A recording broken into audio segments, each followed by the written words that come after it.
Supreme court में justice Sanjeev Khanna की अगुवाई वाली बेंच ने सुनवाई की। जोनान कोर्ट ने ईडी से कहा कि वो अगली सुनवाई यानी कि 7 मई को अंतरिम जमानत की अर्जी पर सुनवाई के लिए तैयारी के साथ आए। कोर्ट ने कहा कि हम सुनवाई को पूरी नहीं कर पा रहे, हम सुनवाई को 7 मई के लिए टालते हैं। बेंच ने ईडी की ओर से पेश additional solicitor general SV Raju से कहा कि चुनाव के मद्देनजर हम अंतरिम जमानत के पार्ट पर सुनवाई कर सकते हैं। इस दौरान एडिशनल सोलिसिटर जनरल राजू ने कहा कि इस पर भी ध्यान देना होगा कि आप नेता संजय सिंह ने जमानत मिलने के बाद किस तरह से बयानबाजी की। तब जस्टिस खन्ना ने कहा कि अदालत ने ईडी को अंतरिम जमानत अर्जी पर सुनवाई पर विचार करने की बात कही और ये बात ईडी के नोटिस में लाना चाहती है कि जमानत अर्जी पर सुनवाई पर विचार हो सकता है। हम किसी तरह से कोई टिप्पणी नहीं कर रहे, हम अंतरिम दे सकते हैं या नहीं भी दे सकते, हम अभी कोई ओपिनियन नहीं दे रहे।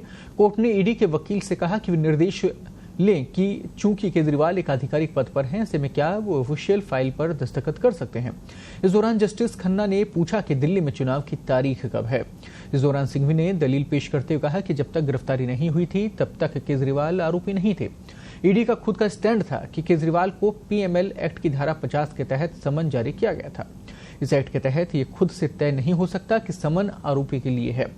ईडी ने जो समन जारी किया था और जो समन 16 मार्च 2024 को जारी हुआ था उसमें भी केजरीवाल आरोपी नहीं थे। इससे ये साफ है कि 16 मार्च तक केजरीवाल आरोपी नहीं थे, लेकिन 21 मार्च को अचानक ऐसा क्या बदलाव हो गया कि उन्हें बतौर आरोपी गिरफ्तार कर लिया गया। इस दलील पर जोर देते हुए सिंघवी ने कहा कि ईडी के पास कोई नया तथ्य और मटेरियल नहीं आया था। जो भी तथ्य दस्तावेज का बयान थे 2023 के थे। इन तथ्यों से ये बात समझ में आती है कि 16 मार्च तक केजरीवाल आरोपी नहीं थे। फिर ऐसी क्या अनिवार्यता हुई कि केजरीवाल को 21 मार्च को गिरफ्तार कर लिया गया।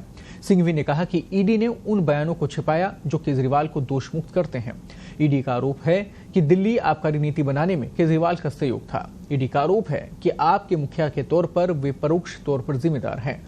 ईडी ने पीएमएलए कानून की धारा 70 के तहत राजनीतिक पार्टी को संलिप्त जताया। सिंघवी ने कहा कि धारा 70 के तहत राजनीतिक पार्टी नहीं आते, इसमें कंपनी की बात है और इस तरह देखा जाए तो राजनीतिक पार्टी की इस तरह व्याख्या नहीं हो सकती। लेकिन कोर्ट ने कहा कि दलील स्वीकार करने में दिक्कत है क्योंकि कोई सोसाइटी भी लोगों का एसोसिएशन है। क्या ये कहा जा सकता है कि सोसाइटी इस प्रावधान के अंदर नहीं आएगा।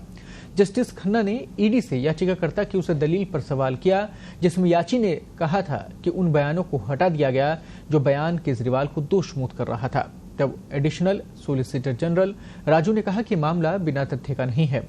कोर्ट का जुरिडिक्शन ये देखना है कि अधिकारी ने जो गिरफ्तारी के अधिकार का इस्तेमाल किया वो सही है या नहीं। जांच अधिकारी ने जो मत लिया है उसके आधार पर रिमांड